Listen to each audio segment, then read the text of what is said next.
I'd like to know his order. Yeah, what does Rob Lowe have for a hoagie? Yeah. Man, these are the big questions. Right? I think turkey.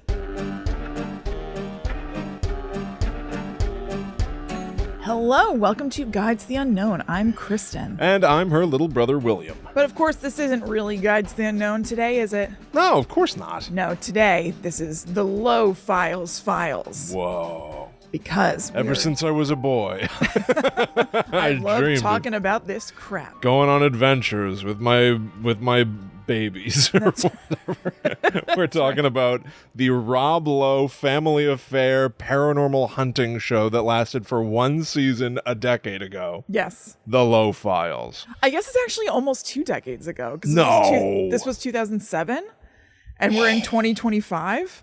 Wow. So actually. That's crazy. Yeah. I remember watching this live. Me too. Like firmly as, well, what felt like at the time an adult. Yes, absolutely. It was 20 years loving ago. Good God. That can't Wait, be you're right. right. It can't be right. It can't be. There's Why no do I think way it's 2007? that's right. 2007. That would mean that on. John Owen is like 40. Right. You're right. That's not correct. The Lowe Hang Files. on. I think it was like 8 years ago. I think it was 2017. All right, hold on. Hold on to your hat. It was 2017. Yeah, you added. William, it was 2017, you idiot. It was less than a decade ago, not 20 years ago. Embarrassing for you. Good God. You Man, just had you're me. really off your game. You had me questioning The fabric of reality. my age, what's going on. You had me very confused for a moment. Yeah, the Lowe Files came and went like a fart in the wind 8 years ago, but we loved it. Yeah, we did. We did. And Oops. ever since Sorry, it's been my dream everyone. to talk about this show with my family. That's right. It's so wholesome. It is. I love it. One of the episodes that we watched ends with like, it's almost like apologetic. Yeah. You know, it ends with definitely. everything always ends with like Rob Lowe voiceover. Yeah, like opining about the nature of spending time with his family. But in this one, he's like, sure, we didn't find anything and really nothing of interest happened whatsoever, but sometimes it's about the journey. Yeah, exactly. It's like a journey versus destination thing. I can experience that vibe yeah. and that enjoyment without it coming across from Rob Lowe like an apology for the show not having that much material. Yeah, totally. I think that it's it could just be a show not tell moment. Yes, certainly. That's fine. Honestly, William, I see this show in many ways as the blueprint for the Ghost Plumps, the Ghost Losers. Oh, really? Because, frankly, what are the chances that you're going to go out and actually find something? Sure. Almost nil. Yes. It is about the journey. It is. Having fun together, slapping on a little charcoal in your face with Shaman John. And I think that's the kind of thing that we strive to do with our ghost show, The Ghost Plumps. Yes, which we did episode 400 famously a few weeks back. I did have similar vibes because, you know, every episode of the Lowe Files opens with the Lowe boys. Yeah. Of course, famous superstar Rob Lowe, his sons John Owen and Matthew in the car together talking about where they're going and why they're going there. And we've done that several times. Yeah. Are we copying the Lowe Files, or is this just like the coziest possible ghost hunting format that one can attain? Yeah. I think it's also just a very natural ghost hunting that's what format. I mean. Yeah. So. Yeah, like hang out in the car. We did that for episode 400. We've done that in the past.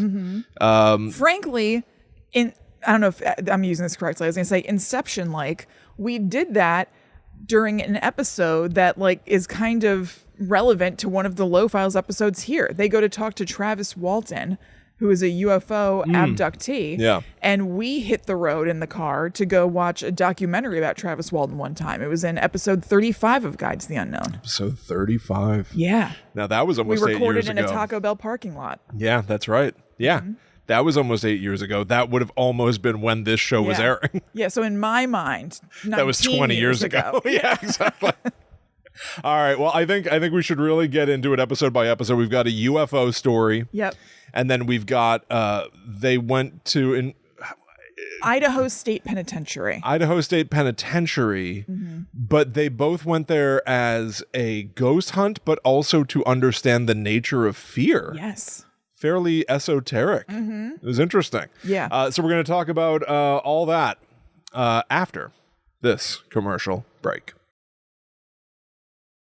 Now, I hate to play favorites, and don't worry, I'm not going to ask who your favorite child is, Matthew or John Owen. But did you have a favorite of these two episodes? Easily the second one, Fear. Weirdly, I kind of liked, even though it was so short and somewhat substanceless, I kind of liked the alien abduction episode better. Yeah, I can see that. Listen, I liked them both, alien honestly. Abduction, but just because for the gonzo factor. Whoa. Yeah. So we should have said this as well. These are episodes 4 and 5. 4 and 5? Yeah. Oh, okay. 4 and 5 of the Lowe Files. But so the alien abduction episode is like 20 minutes long. Yeah. And yet it is, which is so weird that like this show, I mean, in some ways I applaud it. Like, make the length of your show whatever it needs to be. Like, sure. Who cares? But it seemed like they didn't need to cut it so short. They had such... I would have loved to spend some more time with Dr. B. Dr. B. Couldn't find anything about this woman on the internet. Neither could I. So disappointing. No. They talk to... They basically have like 3 things that happen in the alien abduction episode.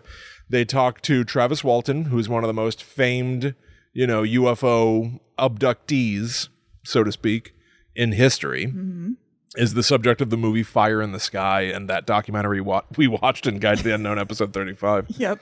Then they talk to Dr. B, who is going to essentially try to explain what aliens want, and it all wraps up with a surprise appearance from Shaman John. Woo! The big burly white guy who goes by Shaman John and has the boys strip down, take their shirts off. There's a real beef parade going on at the end of this episode out in the desert as they dance around and put glow sticks on the floor and stuff. Yeah, I liked it. Real weird stuff. Can we start at the top, though? Absolutely. The boys are in the car. John Owen and Matthew are both skeptical.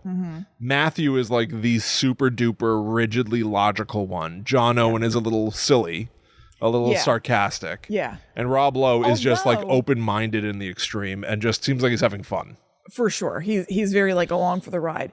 It's so their personalities are very much like that. Like Matthew is like going to school to be a lawyer. So he just kind of has a little bit more of a like less jokey personality. Yeah. John Owen is like in showbiz. Yeah. And so he's a little bit more showy or whatever. But John Owen paints himself as the super skeptical one. He's like, I don't believe this stuff. However, he's the one who gets like scared every episode. So it seems the lady doth protest too much. Yes. However, in this episode, Matthew says actually he does believe in this kind of stuff.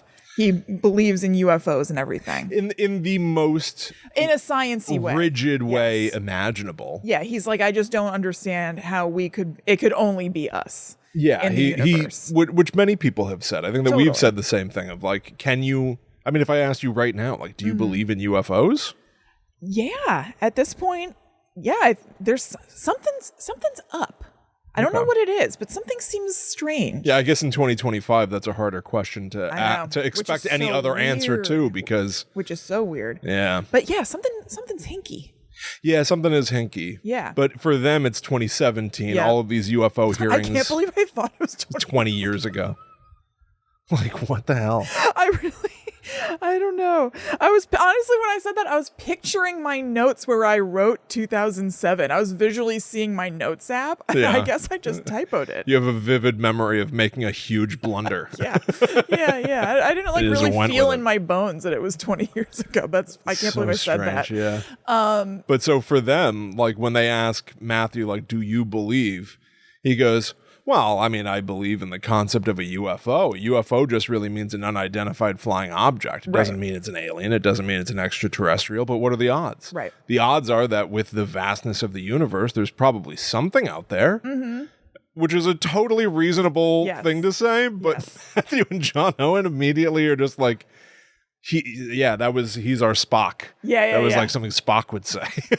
Just like kind of rip into the guy jump right up his ass. Which is awesome. They're buds. But John Owen, I like what John Owen says. He says, I don't want to believe, which is the exact opposite of the X-Files. Yeah. I don't want to believe, but I can't confidently say that I don't believe.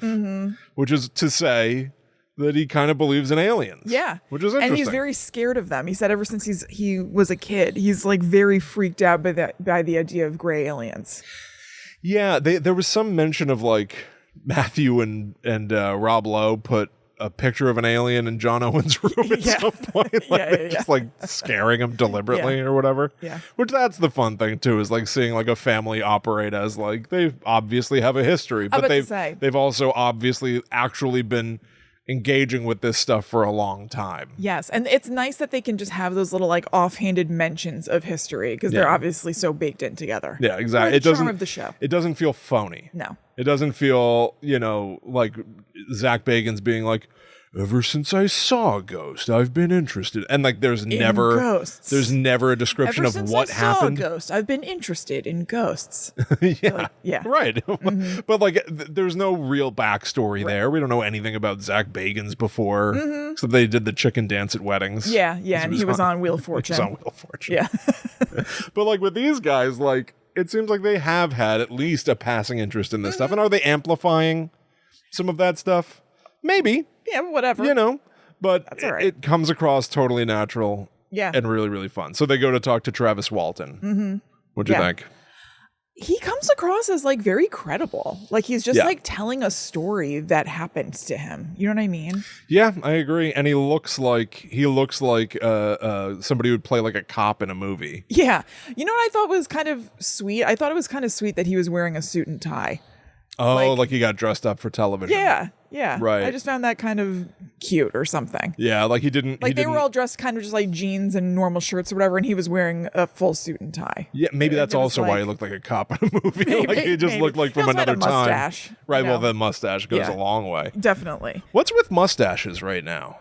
A lot of mustaches and mullets. In what way? I've noticed that a lot of men, younger men, all look the same right now. Mustaches and mullets. Man, I keep doing this, but maybe this is just who I am. I was about to say, I keep getting painted in this corner, but maybe this is just who I am. I feel like I'm seeing a lot of insane haircuts on young men. Yes. I don't know what they're up to. I'm seeing a lot of mullets. I'm seeing a lot of like long tail. A mop of hair. Yes. But that's like pushed bangs, forward. Kind of. Yeah. Yeah. Curly like bangs. Mullet. Yeah. Curly bangs, mullet, and a mustache. Yeah. Yeah. like a hockey player from the 80s. Yes. It's crazy because that was, in my youth, right, that was what everyone made fun of. Yeah, totally. So it's really weird now to be a middle-aged man myself and see that the youth like this now. You're actually... I just gave myself a memory. I remember the Princeton hockey team came in when I was a hairdresser, and they had us give them mullets, and it was like a kind of like a group bonding experience because this looks like such shit. Yeah, a mullet was a joke. Right. Our entire life, yeah. Mm-hmm. And now it's like, this is what looks good. It's unbelievable to me. Hey. It's unbelievable. Ho. Yeah. This hockey hair has got to go. I know. It's frustrating to me. It also looks... No, they look nuts. It also looks annoying as shit to maintain a mustache. Yeah. You know what I mean? Like I trim my beard once every several months. Yeah. You'd have to maintain that every day. Just like there's a lot of ego involved in like... I don't know. What's the difference? Why would you have to... Because you have a mustache incorporated with your beard. You know what I mean? Well, because if you don't shave your beard, then you have a beard with a big mustache. You have to shave the rest of your... I guess... I see what you're saying. I guess it's weird for me and probably pretty telling that I take issue with people who take care of themselves and shave every day. That probably says more about me than I intended it to. No, I understand what you were saying though. Yeah. You have to keep the line of demarcation sharp. You need a contrast, so you better be shaving to make sure that mustache really pops. That does seem kind of annoying because you have to be making sure the margins are still staying even. You can't have to go into it as opposed to Ryan doesn't have a beard, but he just exactly every day. It's more effort to kind of look rougher or something like that, which is paradoxical. Sure. I don't know. Anyway, I mean, maybe not everybody should just let everything go to pot like me.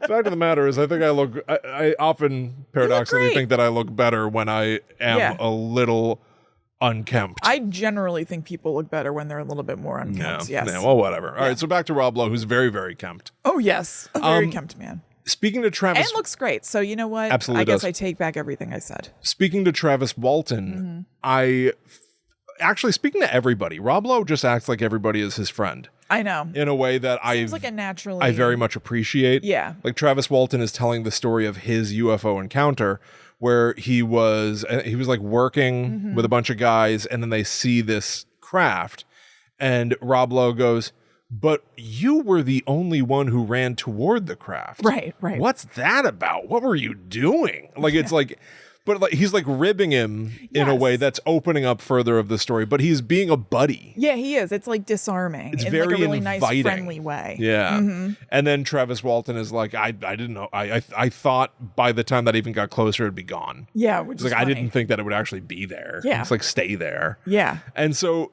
but they move on from Travis Walton, who is like I know. one of the most famous stories of a UFO abduction ever. I know. Why not make this one a 40-minute episode? I feel like there's a lot of material here. Yes. I don't get it. But Travis Walton, as you said, comes off totally like chill and credible, especially in the face of their next interview. Oh, yeah. Which, and by the way, real quick, let's just say, but Travis Walton ends up getting, he says, brought into the craft. Right.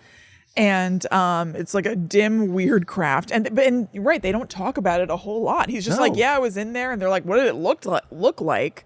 I think they really asked what it looked like. And he said it was like kind of dim and weird. Yeah. And they asked what the aliens looked like. And it was basically a description of like a classic gray alien. And they talk about how John Owen has always been freaked out by them. And they all kind of like laugh about that. And that's kind of it. But isn't that incredible that that's it? Yes, Like, totally. who on the production decided like, well, we had to come all this way to set up this interview. Let's use 3 minutes of it. Shocking. And cut away is very odd to me. It really is. So if you want to hear the whole story, you could go listen to that episode 35. I haven't heard it in 8 years or whatever, Yeah, but exactly. we must describe the whole documentary about him. Yeah, presumably. Yeah. But where this episode really shines Whoa. is when they sit down with Dr. B, who has been struck by lightning 11 times, and it shows. I already did it. Before we started recording, I privately in my head promised myself that I wouldn't make a joke like that. And it was like the first thing I said, as if I couldn't control the words coming out of my mouth. William, how could you not? How can we look? Protect Dr. B. Of course. Let's protect Dr. B. There's but a reason also, they don't William, use how her can name. That she's only known as Dr. B, right? I don't think so. I think it's just kooky. I think she probably just goes by Dr. B. Well, You know what I mean? Doesn't seem like a lady who just be like, I'm Dr. B, I'm your friend. Is she a doctor? I'm a fulgurite expert. Is she a doctor? I don't think so. This is the something I moment. found. Something. Okay, this could be absolutely nothing, and I'm so aware of that. I think I almost feel silly even bringing this up. This is so stupid, honestly, that I'm saying ready. this. This is like me saying this came out in 2007. It seemed a little unusual to me that doctor was spelled out. Like it was Dr. B instead of DR period B.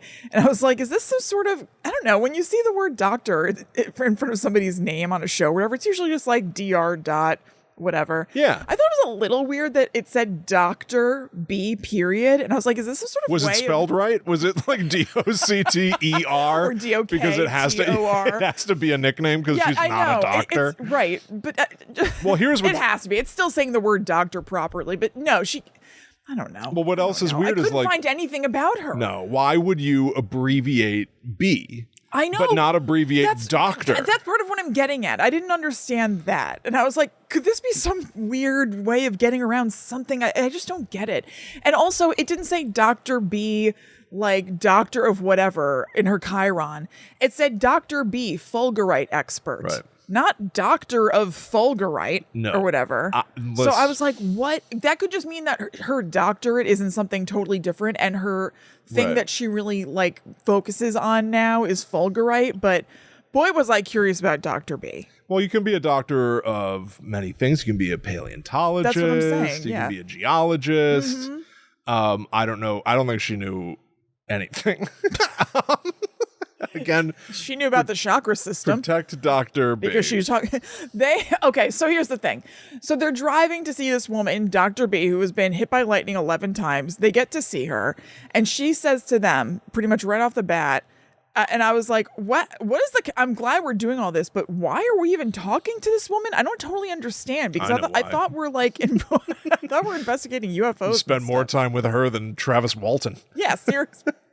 So she says she was hit by lightning, and then she heard her spirit guide say, do lightning therapy. It's like, okay. And so then she went to a crystal store the next day and she picked up some fulgurite, which is this ugly ass mineral that is sand that's been hit by lightning and then calcified or something.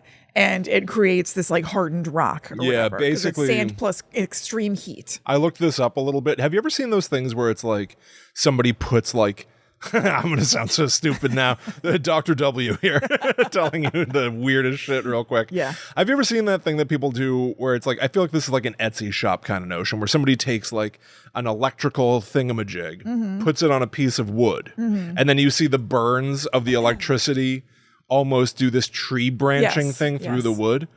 It's that.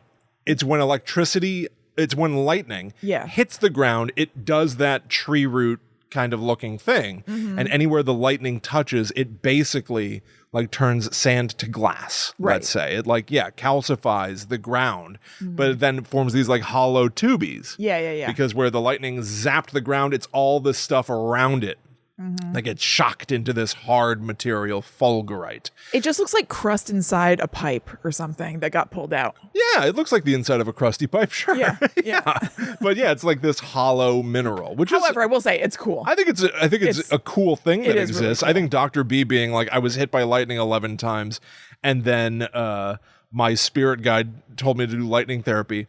So I went to a crystal store and this was there. Well, part of it feels very incidental. I went to a crystal store and this was the first thing I picked up, you know? I know. Well, yeah, it's not even this was the first thing I picked up. It's that fulgurite is one of the many crystals or minerals at the crystal store. Yeah. And then what did she do with it? I don't even know what the crystal therapy is. It's good for unblocking.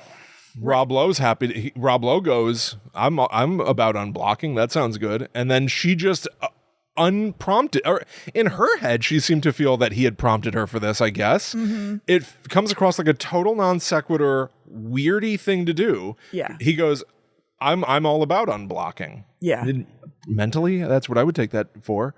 But she goes, oh well, then you should put it here. And she holds it at her crotch, and then she goes, put it on your root. And then Rob Lowe stares in the camera and goes, my root. And they show both boys, John Owen and Matthew, kind of like shrug like, sure, why not? Yeah, go for it. But this is such a crazy thing. Take this fulgurite that I got from a store. Yeah. And I'm taking out of this plastic bag and handing to you. Wouldn't it be more credible, even if she lied and was just like, because I've been struck by lightning 11 times, I'm often surrounded by fulgurite. Right. It just appears to me. I'll just be walking and I find chunks of fulgurite or whatever. But no, she got this from a store and gives him a piece and tells him to put it on his wiener. Well, no, she's talking about the root chakra. I would bet $8,000 on it.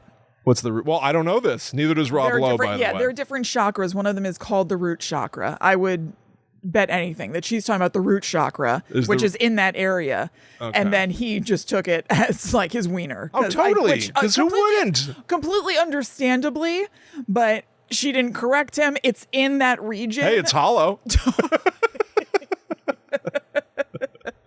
But she was definitely referring to the root chakra. Okay, well, I don't know that. Yeah. John Owen doesn't know that. No. No one knows that. No, Dr. B. They don't, and for some reason, Dr. B didn't elaborate.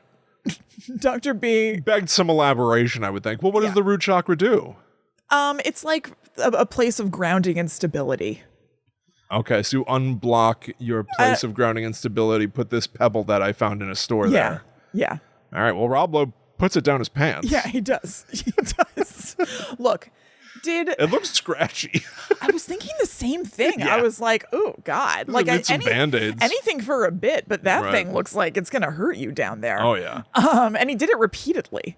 Did he? He did it later when they were at the campsite. Yeah, that was the one I'm thinking of. Oh, I thought. Did you catch is it like an Easter egg? Like if you pay attention to the back of the scene, you can watch Rob Lowe shove fulgurite down his pants over and over again. I thought you were saying he did it while they were there with Dr. B.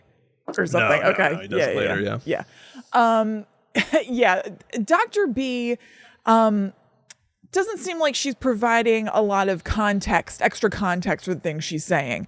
I got struck by lightning. I'm doing all of this therapy. Begs questioning. All of it. And there's not a single question asked. That she didn't elaborate when she said put it at your root.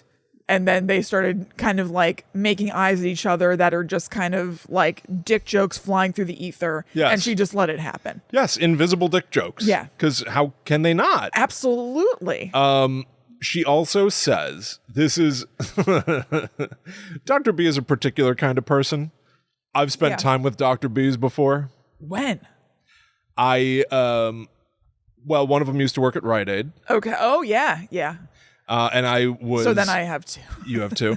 I was put in a cubicle with one of them for like 8 months. Sure. Yeah. A temp job at Johnson & Johnson. Yeah. It was miserable. Mm-hmm. It was absolutely miserable. That's quite terrible. But sometimes Dr. B's, who I will refer to as just kind of like an eccentric person, possibly lonely. Yeah. Yeah. Okay. Yeah. Protect Dr. B. Right? Oh, absolutely. Absolutely.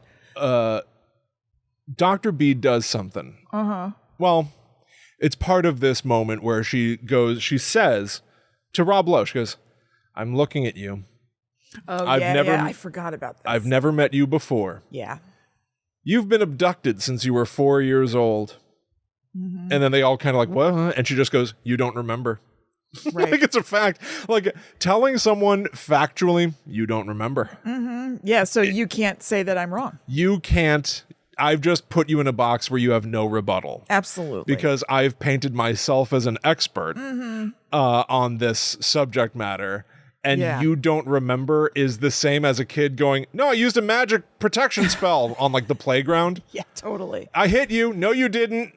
It's just like, all right, well, there's no yes-anding through this. You don't remember. This was a little brutal to me. Totally brutal. This was tough to watch. And he just goes like, okay. Yeah. And he's like, I was? He is trying his hardest to just be open to this outlandish thing that a person is saying about him. So kooky. And then she does this thing. This is really the thing that I have seen Dr. B's do before in my presence. Uh-huh. They just expect you to notice that they are physically worming. Mm-hmm. Like she just kind of like starts to like overact, kind of going like, yeah, it's looking for attention and validation. Waiting for someone to go, is everything okay? Yeah. It's just like, yo, why are you doing this silently, waiting for me to notice that you're doing this? So I used to work in this cubicle at Johnson & Johnson. It was great for a week. I was alone. Yeah. I had my own cubicle, and my boss was on vacation when I got hired. That is nice. So they were just like, well, he'll be here on Monday.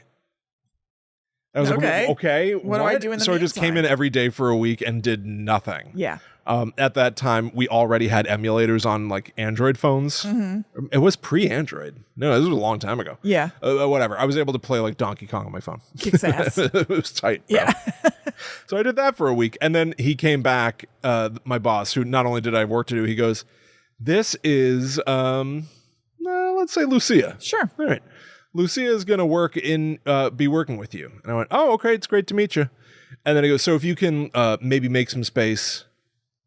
And I was like, in here? In this cubicle? It was a tiny cubicle. That's hellish. I ended up working with her for 8 months every day. She sat behind me, like staring at the back of my head. Yeah. And I would occasionally just hear her go, And that was my cue to turn and go like, yes, Lucia, did you think of something? Right. And like, if I didn't do that, she would do it again. And then eventually she would just go, I thought of something. Like everything was to cue me to turn and be like, I can't wait for you to tell me. Why can't you just say, hey, Will, I just had a thought. What if we did this or whatever? It would always be to me to turning. This is one of my biggest pet peeves. It infuriates me. It infuriates me. And I remember being like, I need to quit this job. But then I felt bad. Uh-huh. I felt bad for being frustrated by her. And I felt bad that I wanted to quit. And I felt bad that I needed to get out of her life. Yeah. To get her out of mine, because she would also then yell at me. She literally yelled at me, stood up and like screamed at me. She was like, you never let me use the computer, and because we had one computer. Yeah. And I was like, why don't you just ask to use the computer? Right.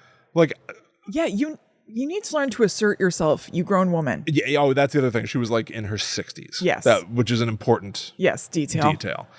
She would sit on the floor and take her shoes off. Yep. And be like, because we had to sort through boxes because Johnson & Johnson acquired a company. And then it seems like that company was just like, we got money. So they swept all their shit in boxes and gave it to us, and it was our job to sort through it all. Yeah. So she would go, I'm going to handle some more Christmas presents today. And I would go, okay, all right, cool. And she'd go, I call them Christmas presents so that it sounds more fun. And I was like, no, that's great. Yeah, go for it, Lucia. And then she would sit on the floor and take her shoes off. And it was horrible. It was miserable. So anyway, Dr. B's kind of like that. Yeah, I guess you're making me realize when you put it like that, I guess I too have worked with some Dr. B's. Oh, yeah. Yeah. Not they didn't have supernatural bent, but yeah. Yeah. Oh, I wish. Yeah, I know. It'd be better. Yeah. Yeah. There's so much I could say about that job. But anyway, I'll spare that instead in favor of this. Dr. B now it seems like there's a lull in the conversation. Yeah. So she just starts going like, oh, yeah. She starts going like, Ooh. Oh, like making like little uncomfortable sounds as if she's being tormented by a thought. Yeah. So Rob Lowe basically goes like, penny for your thoughts. Yeah. He goes, are you picking up on something else, Dr. Yes. B? And she goes, yes. She acts like she's so put upon that she has to say what she's about to say. Mm-hmm. And she just goes, this is after her saying you were abducted as a kid a bunch of times. Right. She goes, she's taking another swing. Maybe this one's right. You also have problems with your feet. Yeah, and he's like, my feet?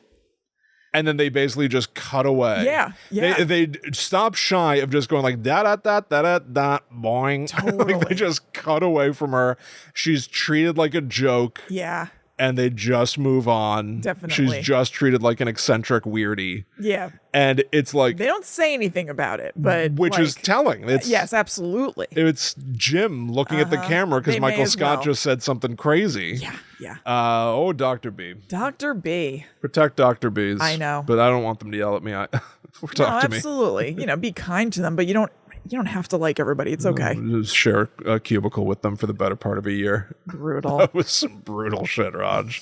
I know. That was wild. It's horrible. Horrible. So then... Remember I worked with that Dr. B at a daycare center who used her little pincers and stole all the kids' food? Yes! Yes. I worked at a daycare center when I was like, I don't know, whatever. I think I was 19 to 21 or something like that. And the boss there would be like, ooh, what do we have today, little Timmy? Ooh, is this ravioli? And she would come in crazy. with her fingers from way above, just two little pincers, come in and get a ravioli. Ooh. Dude. Ooh, pesto. Crazy. Dude. And that's the tip of the iceberg. Dr. B maybe some other time. Ironically, for how uncomfortable they are, they're also very comfortable with themselves. Oh, that lady was way too Yeah. Yeah. Lucia taking her shoes off in the room. That lady using the claw to eat kids' food. I have that two lady kids. was always talking about her diarrhea and kneading her stomach. It was so disgusting. I used to work with a different lady, who also older. Yeah. And would get me to help her with her computer like 8 times a day. And then one day her back was kind of out, so she was like kind of like leaned forward. And she said to me, she goes, sorry, I'm moving so slow. And I would always just be smiling. I'd just be like, it's really not a problem. Like, I don't care. And she goes, I feel like I'm walking like I've got a load in my pants. It's like, why'd you say that? You chose to say that. Say stuff like that a lot. You chose to say that to me. Why did you say that to me? Yeah. This has happened to me over and over for years. It's crazy. I know. Anyway, it's madness. Yeah, it's crazy out there. I have two kids. Anytime you have to work with other people, they say the craziest things to you. I know. Other people. Hell is other people. I haven't worked in an office in like 7 years or something like that. That's great. Yeah. It's been tight. Yeah. I mean, I'm alone a lot, but it's better than being with people. Yeah. So I have two kids. The food in the house that I would never want to eat is whatever's on their plate. Yeah. Right? Sure. Like, I don't care if it's been completely untouched. I love my kids. I love you, Zoe. I love you, Jack. I hope you're listening to this 30 years in the future. Yeah. the second it's on a kid's plate, that food's contaminated. Dude, I don't want to touch it. I don't want to eat it. Absolutely. They either eat it or it goes in the garbage. Those are the two options. I'm not using the claw to pick up a ravioli off of a strange kid's plate at a daycare. Are you insane? House. Are you insane? There was something very wrong with this woman. Very, very wrong. She was struck by lightning 11 times. Maybe. All right, so let's She needed one more time to set her right or something. An even number of lightning strikes and she might have been a little more stable. Maybe. Well, what? That daycare center burned down. Oh my God. Many years after I worked there, but... So you have an alibi. To wrap up the alien abduction episode, it really is as simple as they go to the desert. Shaman John is there. He brings along Native American like drums and Ephemera, stuff. Has them take all their shirts off and dance. Yeah. And there's like because they're gonna reach out to their star sisters and star brothers. He says. Shaman John. What you doing, bud? Like, what are you doing? Look, I don't know. I don't think it's right. It's not great. It ain't right. Nah. It's, I mean, listen, I don't know anything about his life. Maybe in some capacity. He's still out there. Is he? On our first episode of this, I had looked him up and talked about it. He's still got a website and stuff. I didn't bother. Yeah. But it's like, I don't know. Well, it's just weird to see the cross section of trying to lure aliens, but not using science. Yeah. Right? Like using a drum. Yeah, Shaman they John didn't say this. I imagine they were trying to like get their vibrations high enough that perhaps they're getting them to like some sort of high vibrational level that might meet the aliens' vibrations. Yeah, that's what I'm thinking. Maybe. And then they played some keyboard, some synthy keyboard for like a Close Encounters of the Third Kind, which was cute. Kind of attempt. They tried to play pi. Like 3.14159 whatever. As music. This doesn't make sense to me either, by the way. This is where it's like there's a possibility that I'm just too stupid to understand. Of just piano vibes and be like, look, we're having fun playing piano. Maybe maybe they don't communicate in words. Maybe they communicate in like sound and feeling. Yeah. So let's try to like. But they're like, math is a universe. I've heard this all the time too. Like math is a universal language, so they're bound to know pi, or they'll at least know that this is what we are doing with the music. I'm like, how the hell? Right. I would never hear music and be like, oh, that translates to math. Those are numbers. I know music is math or whatever people say, but it's just like, and then John Owen, as he's like painstakingly hitting the keys, he like hits two keys at once and he goes, it's like, fuck. And he goes, hopefully they know that was a mistake. Yep. And I was like, that's a perfect thing to happen on the Lowe Files. Yeah. That was a moment from my kind of adventure, a Ghost Plumps kind of adventure. Yep. Hopefully the aliens know that one was a mistake. Totally. Because if you're trying to do pi and you screw it up, you may have ruined everything. Totally. Maybe the aliens were like fully on board and they're like, they're getting us. The humans understand us. And they're like, oh, no, they don't. I heard that was a funk. Yeah. But it's just like, who decided all this shit? That math is a universe. It's the same to me as being just like guessing, but then EMFs equal ghosts. Yes. Numbers and math to aliens. Like, enough maybe not. People decide that sounds like a good idea, I guess, and just kind of like pass it on, and then it just starts to become some sort of understood truth that's not actually a truth. Yeah, it's just like enough of us believe that this probably is the thing that it just kind of like bandwagon. Plus, pi is a completely random, non-repeating number. Like that's the point, right? If you were trying to show signs of life, wouldn't you want something that is a pattern that defies randomness of the universe? Wouldn't you want it to just be like a handful of notes, beep beep beep beep beep, right? I don't know, what's the difference? Well, because things a repeating tune is not random, so that would indicate someone's doing that. Oh, I see what you're saying. So an alien would be like, someone's doing something down on that planet. But either way, they're doing something. Either way, a sound is coming from there. Yeah, but you don't know what. I don't know if they know what the sound of a key is on a piano. Well, like they could think that that's something a fish makes. I don't know. But like some sort of like a repeating little tune, a little ditty. Yeah, I guess. That to me would stand out as like, well, that's not just random noise. That's a repeating noise. I see. So repetition indicates possibly intelligent life doing that. I guess that's true. I mean, also Shaman John does throw down some sacred geometry. Yeah, right. And that's kind of like, it's, repeating in a way because it's like mirror image from wherever. Exactly. You don't want random math. You want patterns to indicate an intelligent life has crafted this. Right. That's what I think. I don't know. No, that's true. Then again, I'm a dum-dum. I don't know. No, clearly not. So then this episode ends with the big Rob Lowe apology of like, sometimes you don't get anything. You just run around shirtless with your boys in the desert. And have a good old time. And have a go hog wild with Shaman John. Of the end. I will say, I was happy to see Shaman John. It was nice to have a recurring character. But, of course. Not loving what he's up to. No, I'm completely perplexed by his manner. By the shamanness of it all. Yes. Yeah. Yes. He was the shaman that they met at Yosemite. Yeah. Big Sur, I think. Big Sur. Yeah. All right. Well, that takes us to the end of the first episode that we watched of the Lowe Files. The next one is all about fear. Yeah. Potato State Penitentiary. The Potato State. Yeah. But we'll talk about that after we talk about patreon.com/GTTUpod, which is, everyone knows what Patreon is. It helps us massively. You can support us there with donations every month. And for signing up at these different tiers that we have, hopefully one of them is a good fit for you. You unlock a bunch of things. You get access to our Discord, which I was thinking the other day is like, I wish it looked a little more like old internet forum. Yeah, that'd be But cool. it's very close, structurally. But a lot of great conversations going on in there. I've been talking with a lot of folks in there back and forth. Very much enjoying it. Always loving the Guide to the Unknown expanded community. Yeah, definitely. You could join it too through Patreon. Yeah. And you can get access to our second podcast, The Netherworld Dispatch, which comes out every single Monday. The most recent episode of the Netherworld Dispatch is actually pretty on point for what we're talking about with Rob Lowe this week.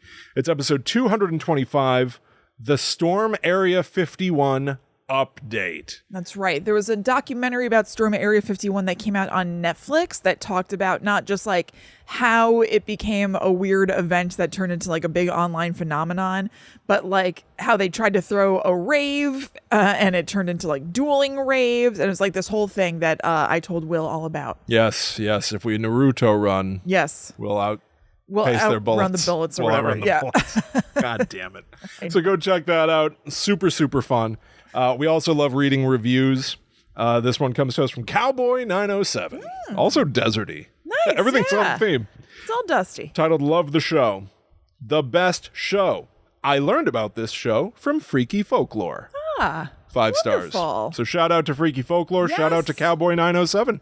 Awesome. A shorty but a sweetie. I love that. Shorty is absolutely fabulous. Fine by me. Yeah. Consider leaving us a review. We may read it on a future episode of the show. We greatly appreciate it. Reviews don't only give us a nice pat on the back. It's also sort of like a beacon. Yeah. It sends a sign. Yes. Out there to other intelligent life in the universe. Totally. That perhaps this is a show worth getting invested in. Exactly. So thank you so much. You can leave a written review like that on Apple Podcasts. You can leave a starred review on Spotify or other podcast apps. And we appreciate it so much. If you leave a review, we'll probably read it on the show. Yep. You can also tag us in your Insta stories and we will reshare them. Do other stuff on social media. As long as you tag us, we'll be able to see it. And that all rules. So thank you so much to everybody who does stuff like that. Yeah, thank you all so much. So it's time to talk about the nature of fear. That's right. After this commercial break. The nature of fear and the biology of fear. Yes, I thought this was a great It was cool. angle. Yeah. Because by and large, this could have just been a rinse repeat ghost adventure kind of premise. They go to the Idaho State Penitentiary, which we have actually seen another show go to. Oh. We covered the Idaho State Penitentiary and the adventures of Zach Bagans and crew in Ghost Adventures Season 1, Episode 8. Okay. I thought that this seemed familiar to me just from having watched the Lowe Files. Oh. Okay, great. We've seen other boys go here before. Oh. Although I'll bet less respectful boys. Oh, infinitely less. Yeah.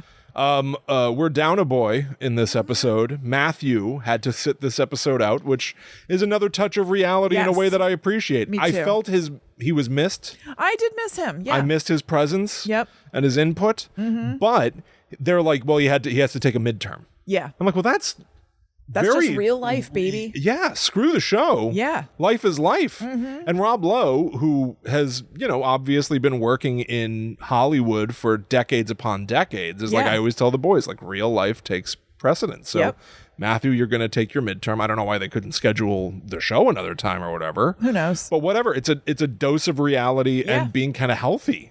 Totally. That I really appreciated. Me too. Frankly. Me too. I liked it. What'd you think of the dynamic, given that we're missing a third of the ingredients? So I don't know if it was just because Matthew wasn't there or whatever, but I thought that, so there are some rhythms to the show.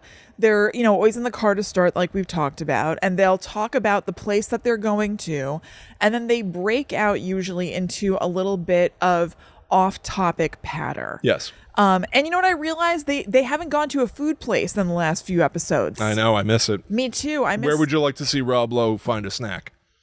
What's hoagie place. That's your dream location? I'd like to know his order. Yeah, what does Rob Lowe have for a hoagie? Yeah. Man, these are the big questions. Right? I think turkey.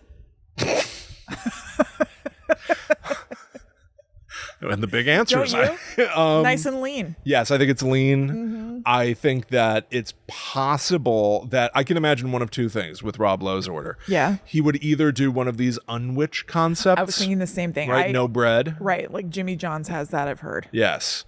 Or would he be like, or would he kind of be like, I'm going to indulge. They have the best baguettes here. Oh, that's the thing. I think that in real life, he's doing like an unwitch thing, but I think on occasion, he's doing like something like a little bit more, indulgent. I think on the show, he'd be doing that. Yes. Because also I think he's having fun with his boys and wants to let loose a little bit. So I think it's also for the show, you don't want to appear as vain. So you're probably not getting unwitch. I mean, he appears vain. But I think it looks a little... I just would imagine that you don't want to appear so fussy that you're getting turkey wrapped in a lettuce leaf on TV with your boys. Yeah, maybe that's true. Yeah. So I think it's probably be a combo of that and also just really wanting to actually let loose and have fun with your boys. Just bite into an old-fashioned hoagie. I know. Remember bread, John Owen? So I think they would cheat day it together. Yeah. I found that John Owen and Rob Lowe snipe at each other way more.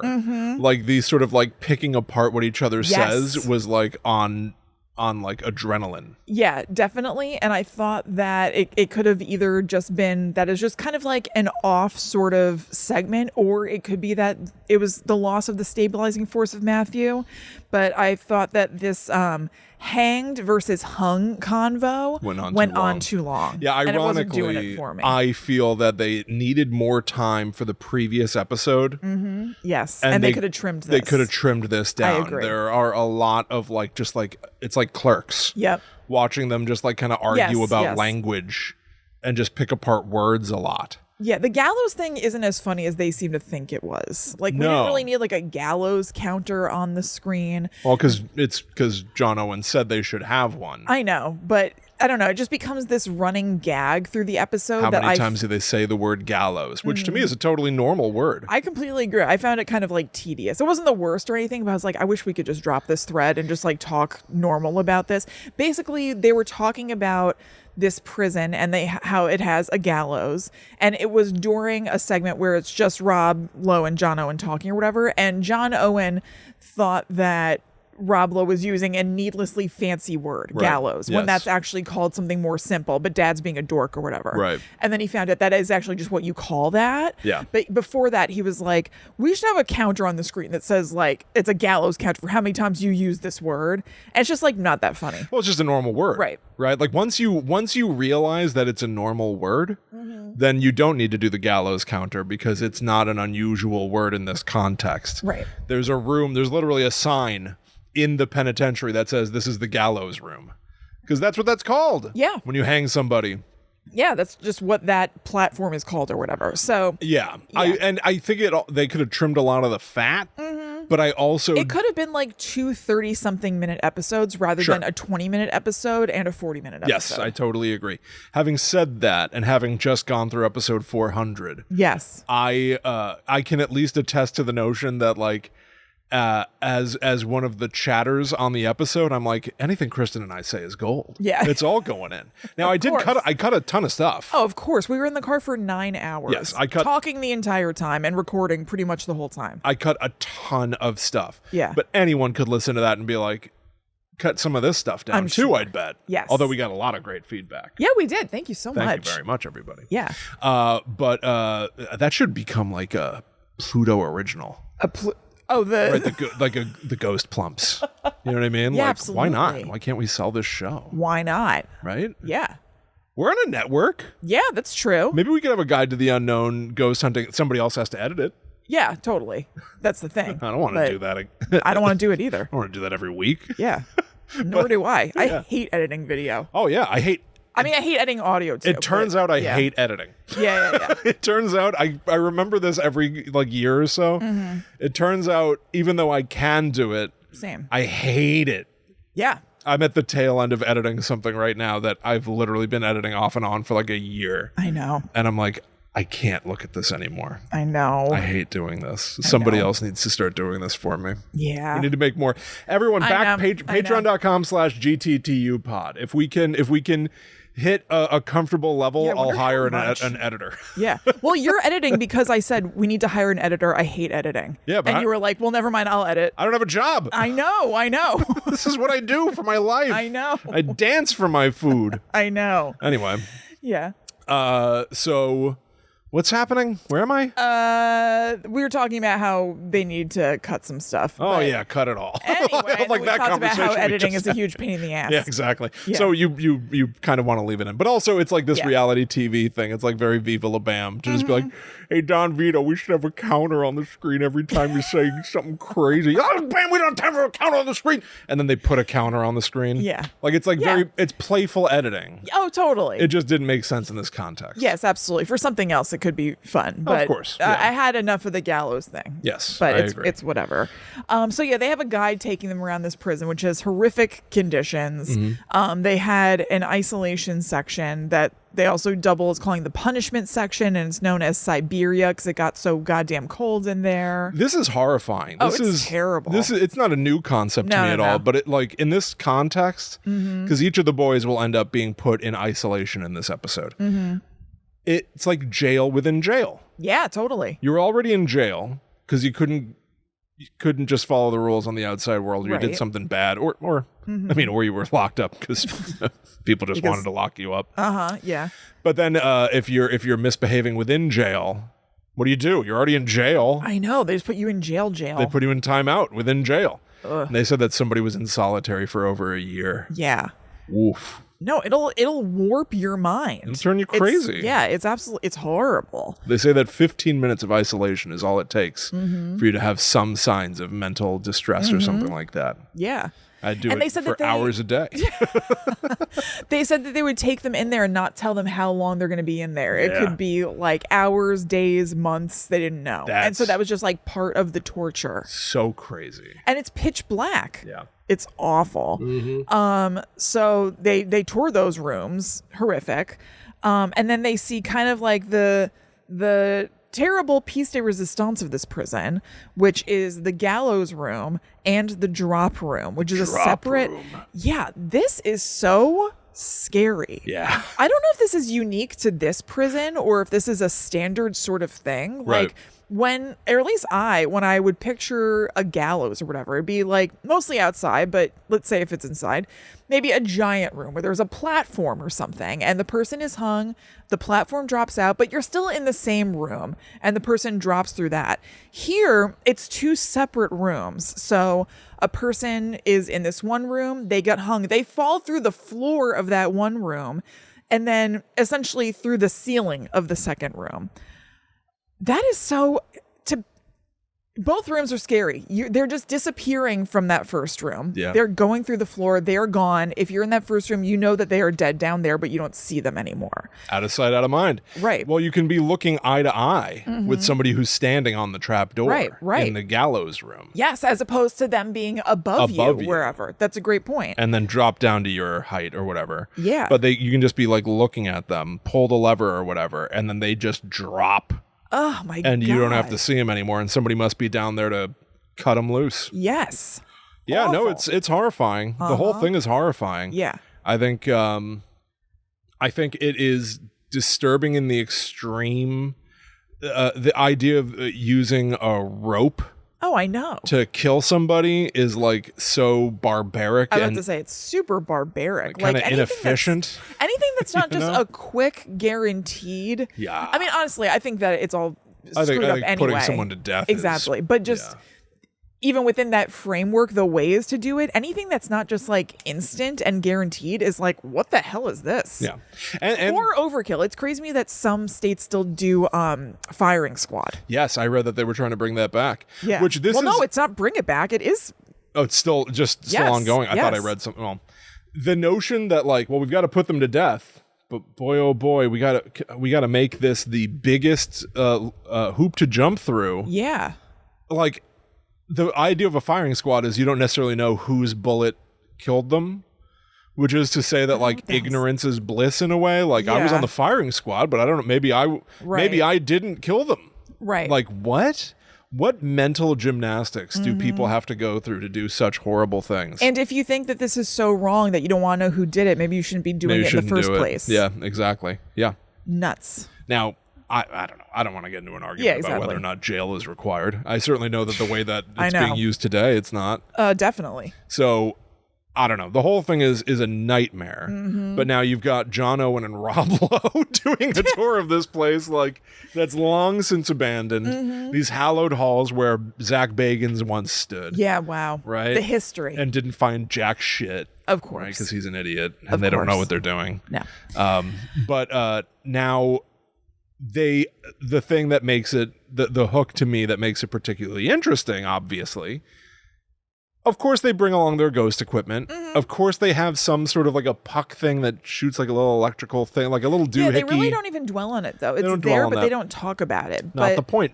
Yeah. They bring along like an expert in fear. Yes. Who rigs them up to doohickeys. Yeah, Margie Kerr. She puts some fulgurite by their roots. And no, this is far more scientific, Yeah. it seems. Like she's like measuring their like I don't know, their vital signs or something. Yeah, so that, whatever. like it's able to. The idea is that like there'll be able to be something on a screen where she can say, "Oh, you're like pretty chill here," and it shows this spike here. So this is where you were the most afraid, or This whatever. was cool. It was super cool. This was really cool. So they're each measured separately in different rooms. John Owen goes into the drop room, Yeah. and Ugh.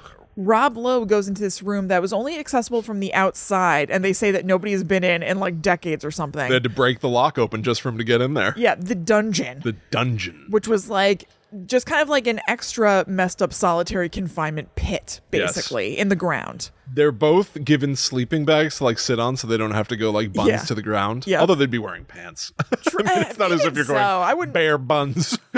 All right, so Rob Lowe, take your pants off. I wouldn't mind a little something between my dungarees and the ground. Oh, in I there. totally agree. I Yeah, totally yeah. agree. But Although John it would be Owen, nice it'd be two of a kind, and they didn't know that we were watching these two episodes together. But if they went shirts off in the previous episode, pants off in this one, yes, kind of nice. that would be nice. Yes, yes, tops and tails.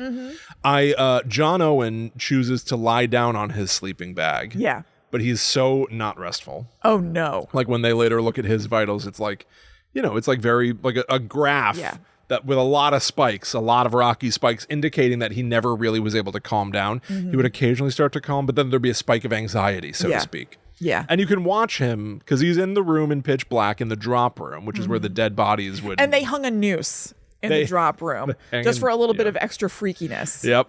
Which is horrible because Yes. people really did die Yes. in that spot. They just wanted to make it a little bit more evocative of what happened there for extra fear for John Owen. It is weird. Even though he was in the pitch black. There is a part of my emotional being. Yeah.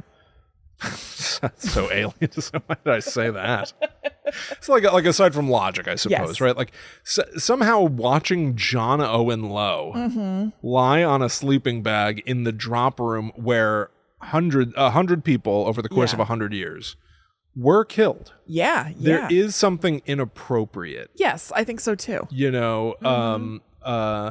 Not in a big bad way. No, but but there it's- is something weird about making entertainment in a place where people died. Totally. It feels like it's making light of it in some way, even though they're not actually doing it. They're not like, I don't know. They just feel strange. Yeah, well, I also know that, like, logically there's no nothing in that place anymore. It's just an empty room now. Right.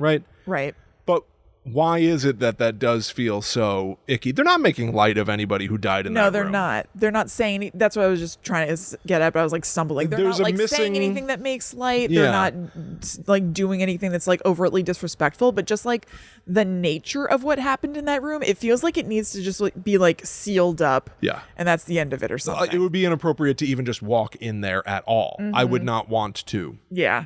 Engage in being in that space, even though what happened was so long ago. Right. It is just a dusty room at this point. Right, but why does it still linger? Because it's just so horrible. Yeah. It's just like psychically messed up. Yeah, but I don't believe in psychic stuff. Right. I believe in your own individual psychology. And for me personally, I feel like that would be disturbing to me, but not because of some exterior force that's imposing itself on me. It's just the knowledge. I don't even necessarily mean that. Just unseen. It just has this history to it. Yeah. That's just like so very horrible. Dark. Yeah.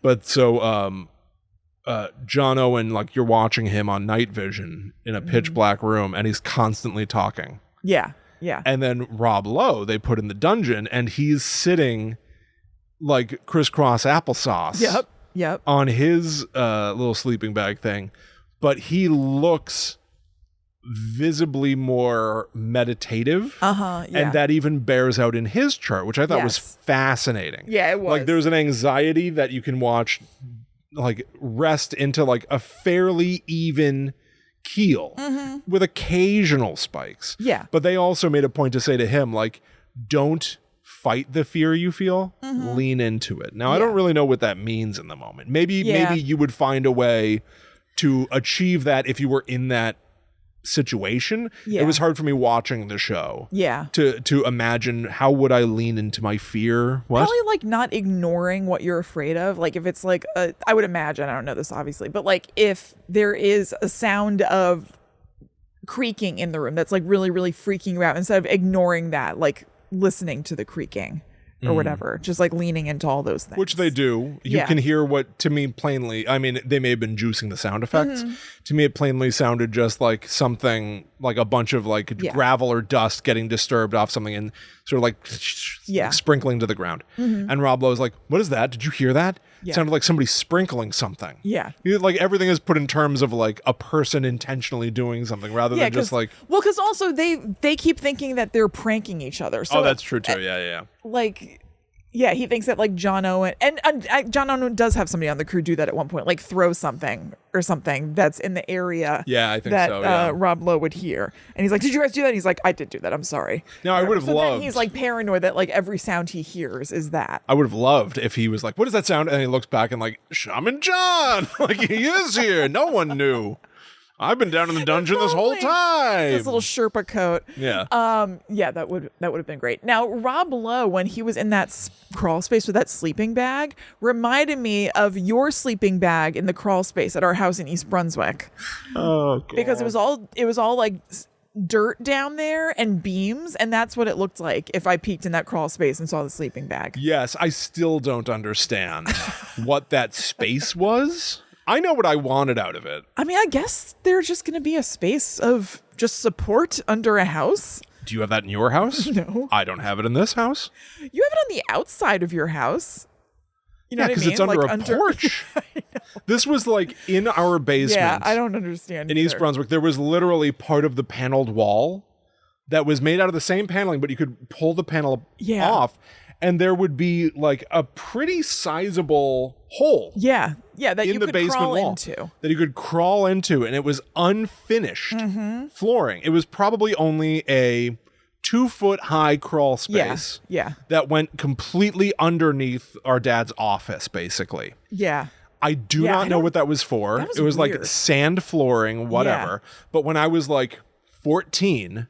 a friend and I were like, this place is awesome. This is such a weird little space. Yeah. We had a little CRT TV that was just big enough to fit in. Oh, I don't remember. Okay. So we brought in sleeping bags and blankets to cover the sand floor with. Yes.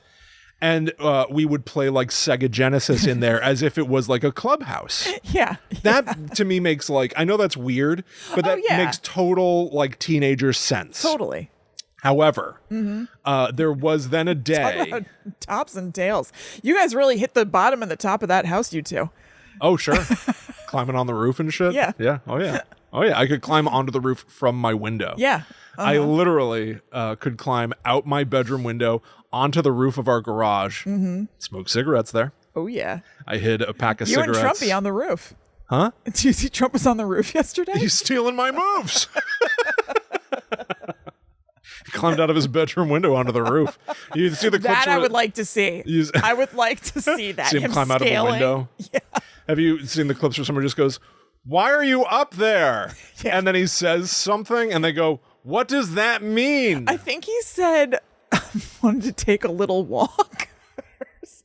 This guy is a disease. I know. He's a living problem. Yeah. No, his mind is diseased. Yeah. Well, me at 14, I found out that a pack of cigarettes, like the grit of the roof tiles, or what are the shingles? It would hold it perfectly. The shingles, it wouldn't slide off. Yeah. It would stay there. Yeah. And so I could hide a pack of Gorgeous cigarettes out there friction. and climb out and just sit on the roof. Well, yeah. That's it. Yeah. Just sit there. So stupid. But then mom and dad's window was right next to it. Yeah. So I would have to make sure that I was like ducked out of sight of them if I was trying to do Yeah. something. I guess just be up there. I don't know. I hope someday I look outside and see my neighbor's kid on the roof. I have. Really? Yeah, down the street, somebody on their front. They've got like one of those like like our porch kind of thing. There's like a little overhang. And she must have been 15, 16. She obviously did what I did, realized, I can climb out my window and be on the roof. Yeah. It was such a small roof. That's the shocking thing, is it's like the width of a front door. Yeah. And she was lying down on it, like getting a tan. Yeah. Oh, my God. And I remember just being like, that looks horrible. Yeah, like totally. that looks dangerous as shit. Yeah. Like, I don't know. But yeah, it's what kids do. Oh, totally. So anyway, this crawl space, just to put a capper on this crawl space. Yep. So we did that maybe once or twice, but we dragged all these blankets and shit in there as if it was going to be our permanent hangout. Here's why it all stopped. Yeah. I had found out too that I could take a couple steps back from the wall and then kind of do like a 2-step run and dive like Neo straight through the hole into the crawl space. Yeah. Which was funny. But then I landed inside and turned back and was looking back out of the hall into the basement, and there was a dead mouse between me and the hole now, because I had clearly dived over it. Yeah, totally. And so I was like, oh no! It's like now I'm trapped in the crawl space forever. Yeah. Because I don't want to go near the dead mouse. Of course. I remember I had to it was like Scream 2 when she like crawls out of the police car over Ghostface. I was like on all fours crawling over this dead mouse. And then I just put the panel thing back over the basement wall and just never went in again, except maybe once a year. I would pull the panel off just to look in. Yeah, because no, every once in a while I would just look because it just looked scary and fun. it looked extra scary because now there's all these pillows and sleeping bags in there, and it over the course of years just started to look more and more like a serial killer's hidden trophy room.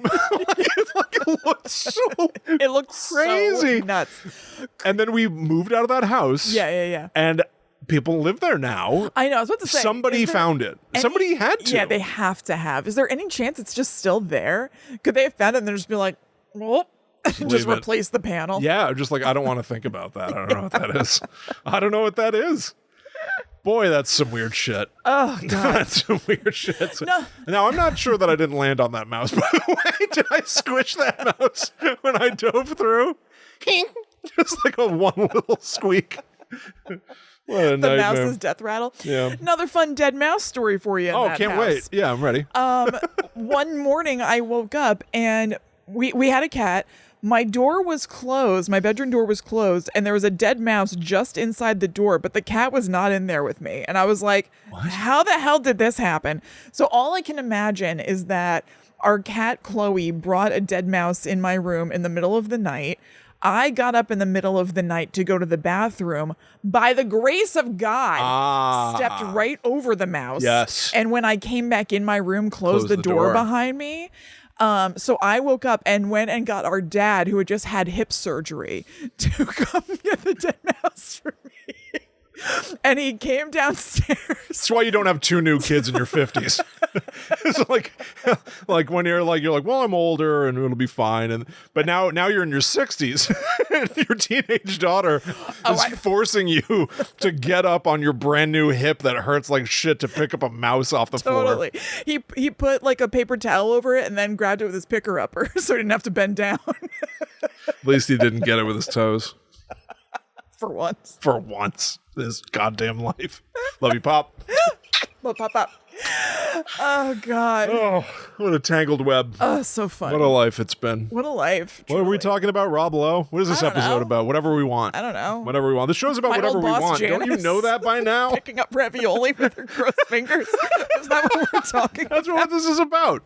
Oh, I mean another name. Like, yeah, Eunice. Eunice. Oh, God. Okay. Well, anyway. So Rob Lowe's better at managing his fear than John Owen, which makes a certain amount of sense, quite frankly. He's an adult, right? Yeah. But also, I take Rob Lowe. He's got a shaman. I was about to say the exact same thing. I think Rob Lowe is a guy who dives inward a lot. Yes. Has Shaman John, who we met at Big Sur, which I think is hippie country. Or at least has pockets of it or something. I think it was probably a retreat. Yeah. And I thought it was very sweet that while John Owen was in the drop room freaking out, that Rob Lowe was like, I'm dying to go in there. He kept just being like, I really wish I could go in there. I hate that we're doing this right now. This is terrible. And he's like, Cheryl is going to be so pissed when she sees this. Yeah, his wife. It was cute. There was a moment too where like these kids are, they're 18 and older, I think. Mm-hmm. And John Owen at one point he goes like, Dad, I need you to radio in like right now. Yep. Just like he just needs like to hear his comfort, like his parent. Yeah, I thought that was sweet. really nice. Mm-hmm. The last thing that I really have to say, frankly, about the episode is Rob Lowe, when he's sort of meditating in his isolation room, he starts babbling as well. It's like a self-soothing thing, which is interesting. There's a lot of analysis of like, what do you do when you're afraid? Like the person that they're with who like hooked all these vital measuring things up to them, she's like, look at them. He's still using like facial expressions, even though he's in the pitch dark. So like this must be a self-soothing thing, even though he knows that no one can see him. And John Owen goes, oh, he's been in show business long enough. He knows where all the cameras are. Yes, I know. Totally. That was really funny. It's really funny. But one of the Rob Lowe's babbling, self-soothing things he said was very dark and disturbing to me. He goes, I bet people begged to get out of here. Oh, yeah. It's like, that's a scary thing to say regardless. But for Rob Lowe, like the king of positivity on this show, to say that it was like extra horrifying. Yeah, that is true. That people begged to get out of here. Yeah, he was going to a dark place. By and large, they made it through their adventures at the Idaho State Penitentiary unscathed. Yeah. Matthew probably passed his midterms. I think he probably did. I think he is a lawyer now. I think so. Yeah. And presumably they'll be back all together as a trio next time. And I look forward to that because our time together is precious. Shake hands. Ouch. Hit the mic. Kristen and I shake hands. All right, everybody. There it is. Well, thank you so much for joining us. We really hope you enjoyed that. We are going to be back again next week to talk about something else. And like Will said, if you want more of the show, you can go to patreon.com/GTTUpod because we have a whole second weekly podcast there. So you can check it out. Actually, you get both more and less of the show because you also get Guides to the Unknown ad-free when you sign up for any of the tiers $4 and up. Yeah, so, that's right. Go check it out. Yeah, the Patreon really, we've tried to make sure is like pretty fully featured. Yeah, like, it's pretty primo. It's pretty primo. So go check that out. That's patreon.com/GTTUpod. Thank you all so much for hanging out with us. Hope that you enjoyed it. Yep. Please consider sharing the show to help spread the word or leave those reviews. You can follow @GTTUpod on all social media to see when we're going live, when we have new episodes coming out. And you can also follow us individually. Yep, I'm @ChillinKristen. I am @The Myth Traveler. So we'll be back next week. Yes. For more frightening adventures on the road. I'm scared already. I'm terrified. But until that time comes, we must travel. Back to the netherworld go we.